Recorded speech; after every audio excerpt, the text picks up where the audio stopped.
datang dan selamat bergabung kembali di channel SR Zona. Sama seperti hutang, dendam juga harus dibayar, bukan?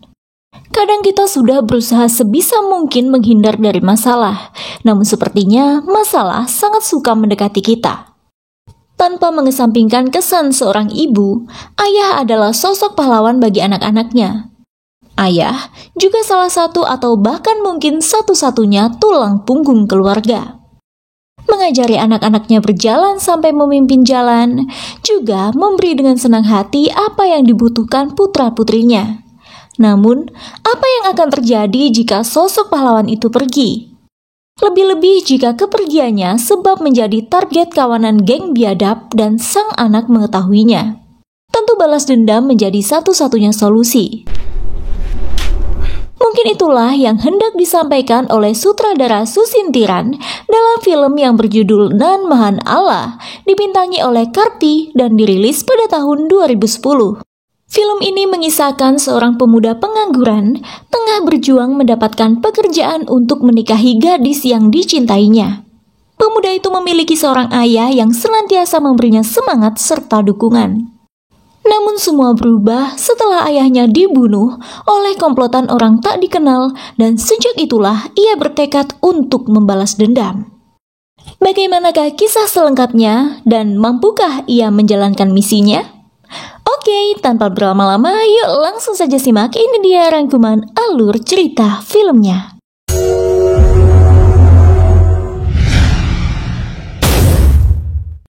Kisah ini terjadi di kota metropolitan terbesar keempat India, yaitu ibu kota negara bagian Tamil Nadu. Siang itu beberapa pemuda yang juga berstatus sebagai mahasiswa tengah mengintai dua sejoli yang hendak memadu kasih di atas tongkang yang terbalik pada pesisir pantai Karikadu Kupam. Kelima pemuda itu menjalankan aksi bejat mereka di sana. Tak ada yang mendengar teriakan gadis itu sebab lokasi jauh dari pemukiman warga. Hanya tersisa puing-puing bangunan di tempat itu setelah dihantam tsunami beberapa tahun silam. Sementara itu di tempat lain, tersebutlah seorang pemuda bernama Jiva. Ia pengangguran namun baik dan periang. Jiva berasal dari keluarga kelas menengah. Ia tinggal di sebuah rumah kontrakan bersama ayah, ibu, dan adik perempuannya, Kirti. Sang ayah, Pragasam, adalah seorang sopir auto dan satu-satunya pencari nafkah di keluarga itu. Jiva memiliki teman wanita bernama Sudha. Kala itu, di acara pesta pernikahan Sudha, Jiva bertemu dengan seorang gadis bernama Priya. Priya adalah teman kuliah Sudha. Jiva jatuh cinta pada gadis itu, namun ia tak ingin aksi PDKT-nya nampak mencolok. Sebab itulah, Jiva membuat seolah-olah dirinya tak tertarik kepada Priya. Sengaja, ia membuat Priya terkesan dan penasaran kepadanya. Sehingga, tanpa sadar, Priya masuk ke dalam jebakan cinta Jiva. Cinta Jiva kepada Priya tak bertepuk sebelah tangan. Namun mereka menjalin hubungan diam-diam dari ayah Priya. Suatu hari, ayah Priya hendak menjodohkan putrinya dengan calon menantu pilihannya. Priya memberitahu Jiva akan hal itu. Berbekal kepercayaan diri, harapan, serta keyakinan bahwa Priya adalah jodohnya, Jiva nekat menemui ayah Priya yang seorang advokat untuk berterus terang soal hubungannya dengan Priya. Setelah melalui beberapa sesi tanya jawab seputar bibit, bebet, dan bobot keluarga, akhirnya ayah Priya mengizinkan hubungan putrinya dengan Jiva dengan syarat selama 6 bulan ke depan, Jiva harus sudah mendapatkan pekerjaan sebelum melamar dan menikahi putrinya. Tanpa ragu, Jiva pun menerima syarat itu. Ayah dan ibu Jiva senang sebab putranya semangat hendak bekerja. Ayah ibunya tak lupa mendoakan kelancaran kerja Jiva. Saat berangkat kerja, Jiva dan Raffi terjebak kerumunan di tempat pembuangan sampah, di mana saat itu telah ditemukan potongan-potongan tubuh secara terpisah yang tersebar di sekitar tempat itu. Kepada Raffi, Jiva berkata, jika pelakunya tak layak mendapat keadilan hukum, melainkan penghakiman pribadi, sebab mereka adalah binatang yang terjebak dalam tubuh manusia. Kala itu Jiva mengambil pekerjaan sebagai kolektor sebuah bank berkat rekomendasi sahabatnya, Raffi, yang juga bekerja di sana. Mungkin bagi sebagian orang pekerjaan sebagai kolektor sangatlah mudah, hanya menagih atas pinjaman yang telah diberikan kepada nasabah. Tapi tidak bagi Jiva, terlebih nasabah koleknya adalah masyarakat menengah ke bawah. Bukannya mendapat uang pengembalian dari nasabah, malah sebaliknya. Jiva mengeluarkan uang untuk membelikan jajanan anak-anak nasabah. Sebab ia prihatin melihat kondisi anak-anak nasabahnya yang seperti kurang gizi. Dan masih banyak lagi hal yang membuat Jiva akhirnya dipecat dari pekerjaan itu. Siang itu, Jiva menceritakan soal dipecatnya ia dari pekerjaan. Pria sedikit kesal menanggapi cerita Jiva. Gadis itu menganggap Jiva tak serius ingin menikahinya. Namun sesaat kemudian, ayah pria menelpon, mengundang Jiva datang ke resto sebuah hotel. Bukan main senangnya Jiva. Ia mengira jika ayah pria sudah benar-benar menerimanya menjadi calon menantu. Padahal di sana, ayah pria menyewa seorang preman terkenal bernama Kutinadesan untuk memperingatkan Jiva supaya menjauhi pria. Namun rencana berubah setelah Jiva datang. Mulanya, ayah pria hendak menakuti Jiva tentang Kuti, tapi ternyata Jiva jauh lebih mengenal Kuti sebab Kuti adalah saudara kawannya Murugesan. Jiva juga mengatakan betapa dirinya sangat mengidolakan Kuti dan hendak bertemu dengannya beberapa kali namun selalu gagal. Jiva bercerita dengan semangat, membuat Kuti turut terbawa suasana saat itu. Sementara ayah pria nampak kesal sebab rencananya gagal. Pertemuan Jiva dan Kuti berlanjut esok harinya di pesisir pantai tak jauh dari tempat tinggal Kuti dan gengnya. Di sana mereka berbincang dan tertawa bersama. Hingga akhirnya Kuti memberitahu Jiva maksud ayah pria mengundangnya kemarin adalah menugaskan Kuti untuk memperingatkan Jiva supaya menjauhi pria. Jiva pun terkejut, namun Kuti berjanji akan membantunya berbicara dengan ayah pria. Tak lama kemudian Pragasam menelpon Jiva menanyakan apakah putranya tersebut sudah makan. Saat Jiva menjawab sudah, Pragasam berkata akan membawa pulang makanan yang sudah dibelinya untuk Jiva dan meminta pemuda itu pulang lebih awal. Namun, di seberang jalan seorang pemuda memperhatikan Pragasam dengan tatapan dendam.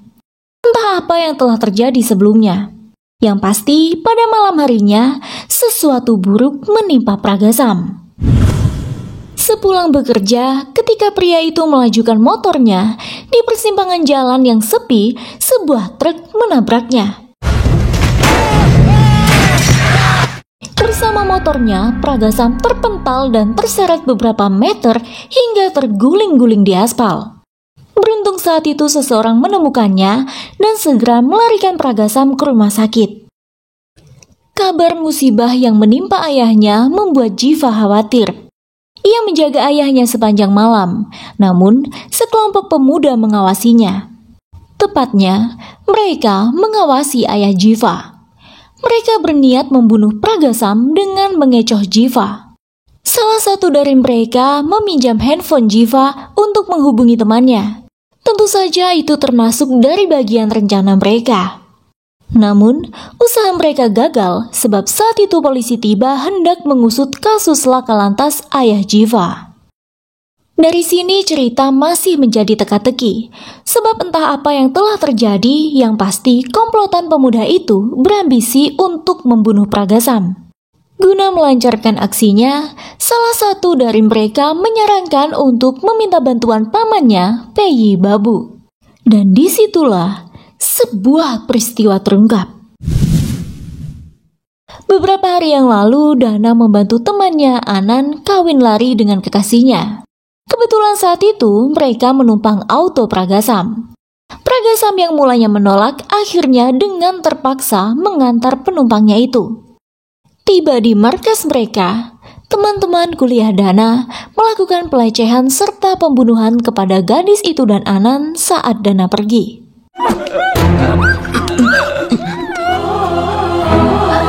Setelah kembali, Dana terkejut dengan apa yang terjadi. Panik, akhirnya mereka memutuskan untuk memotong-motong tubuh gadis itu dan membuangnya di tempat tumpukan sampah. Berita itu kini telah mencuat di media dan polisi mulai bergerilya memburu pelaku.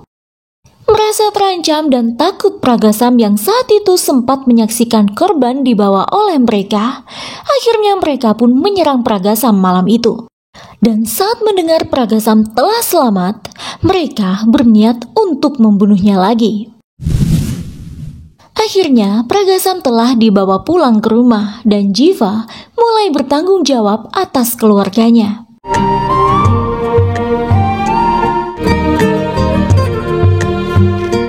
Ia kembali pada pekerjaan lamanya dan mulai bekerja dengan sungguh-sungguh. Siang itu, saat melihat berita tentang ditemukannya potongan kepala seorang gadis, Pragasam mengingat ketika beberapa waktu lalu ia telah mengangkut gadis tersebut bersama dua pria. Kemudian, Pragasam pun memanggil Jiva untuk menemaninya ke kamar mayat. Ia ingin memastikan rasa penasarannya. Dugaannya tidak meleset. Salah satu mayat telah diidentifikasinya sebagai salah satu pria yang membawa gadis mutilasi itu, yaitu Anan. Secara tak langsung, Pragasam sudah membantu investigasi polisi dengan memberinya petunjuk tentang si pelaku. Diam-diam, komplotan pembunuh itu memantau gerak-gerik Pragasam. Pria itu tak tahu jika nyawanya sedang terancam. Sebenarnya Jiva sempat melihat orang yang memperhatikan ayahnya, namun ia abaikan sebab disangka tak membahayakan. Kini polisi tengah mengantongi ciri-ciri pelaku berkat keterangan Pragasam. Hal itu membuat geng 5 sekawan tersebut was-was bahwa sewaktu-waktu polisi bisa menyiduk mereka. Dari situlah, dengan dibantu Paman Peyi, rencana pembunuhan Pragasam disusun secara matang oleh Dana dan teman-temannya. Siang itu ada pertemuan keluarga untuk calon suami adik Jiva di rumah kontrakan mereka. Peyi menyebarkan brosur sebuah toko perlengkapan pernikahan yang sedang diskon besar-besaran. Sebab mereka tahu jika keluarga Jiva pasti membutuhkannya. Itu juga bagian planningnya untuk mengirim Pragasam keluar dari rumah lalu membunuhnya. Peyi menyiapkan serpihan kaca yang telah dibubuhi sianida dan menyusun rencana matang.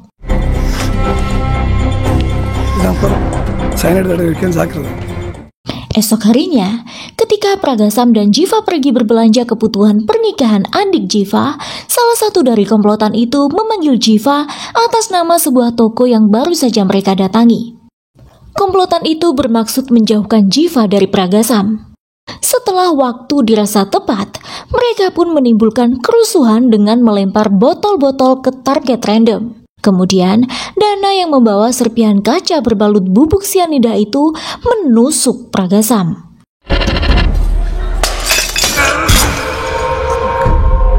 Sasarannya tepat, Pragasam tewas di tempat. Kremasi pun dilakukan dengan linangan air mata dari keluarga, para kerabat, dan tetangga. Kesedihan tengah mendera Jiva. Ia teringat masa-masa di mana sang ayah senantiasa merawatnya dari kecil hingga selalu mendukungnya sampai dewasa ini. Siang itu polisi datang hendak mengusut kasus pembunuhan Pragasam, tapi Jiva memberitahu polisi untuk menghentikan investigasi sebab selain mengancam keselamatan keluarganya, hal itu tidak juga membuat ayahnya hidup kembali.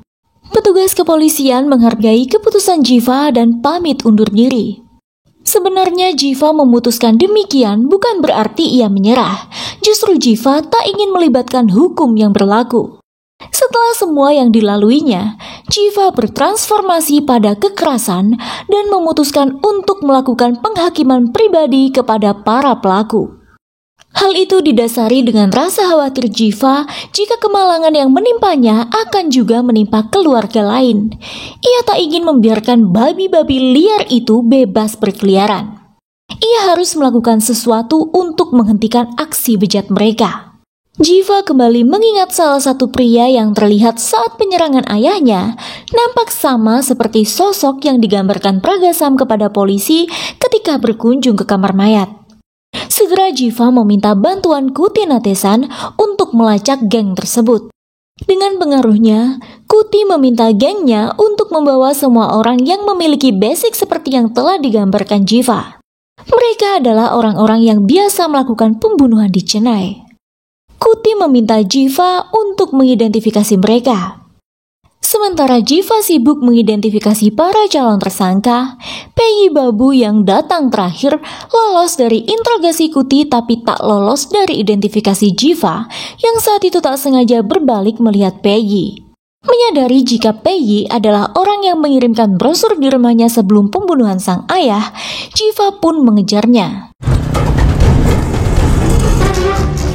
Jiva berhasil menangkap Peggy Babu setelah pertarungan singkat. Dengan desakan dan pukulan, Peggy pun mengakui perbuatannya. Jiva memerintah Peggy supaya menelpon Dana dan kawanannya serta memberitahu mereka untuk menunggu di depan kampus. Tak lama kemudian, Jiva datang bersama Peggy. Peggy memancing Dana datang dan Jiva berhasil menangkap Dana. Namun teman-teman Dana menyelamatkan pemuda itu setelah melempar botol kaca kepada salah satu mahasiswa dan menikam Peggy. Jiva mengejar sang penyerang hingga tiba di dekat rel kereta api. Keduanya terlibat perkelahian secara brutal, hingga akhirnya mengakibatkan sang penyerang tertabrak oleh kereta yang melintas. Jiva mengunjungi pemakaman anggota geng yang telah meninggal, berharap dapat menangkap teman-teman lainnya di sana. Namun ternyata mereka pergi ke pantai, di mana Kuti kebetulan di sana bersama anak buahnya. Geng itu mabuk dan salah satu dari mereka berteriak bersumpah untuk membunuh Jiva. Melihat timbul sedikit keonaran, Kuti yang saat itu tengah bertelepon dengan Jiva yang memberitahu sedang berada di rumah anggota geng yang meninggal, meminta anak buahnya mencari tahu tentang 4 anak laki-laki itu. Sementara saat itu anak buah Kuti yang lain memberitahu lokasi mereka kepada Jiva. Salah satu anggota geng itu mencuri perhatian Kuti sebab ia marah saat ditanya oleh Masi, anak buah Kuti, perihal teman mereka yang baru saja meninggal. Sebelumnya, keempat anak laki-laki itu memberitahu Masi jika mereka sedang berduka sebab kawan mereka baru saja meninggal dunia. Namun, ketika ditanya alamat karena hendak mencocokkan dengan nama tempat yang disebut Jiva di saat berkunjung di rumah duka tadi, hal itu membuat Kuti curiga. Ia bertanya secara spesifik dan mengkonfirmasi, namun mereka justru menyerang Masi. Saat itulah babak baru pertarungan dimulai. Kuti dan gengnya terjebak dalam perangkap geng muda yang brutal tersebut. Mereka menghabisi satu persatu anggota geng Kuti.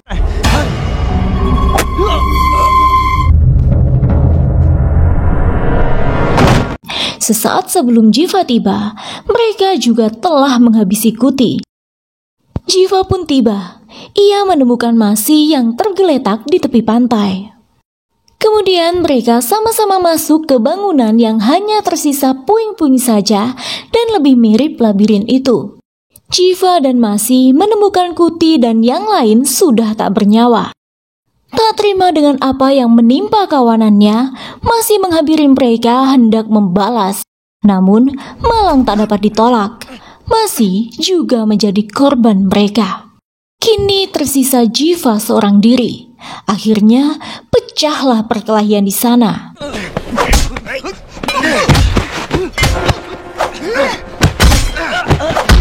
Mereka bertarung secara brutal tanpa henti. Meski sudah luka-luka, Jiva tetap bertahan mengalahkan mereka. Karena sama seperti hutang, dendam juga harus dibayar, bukan?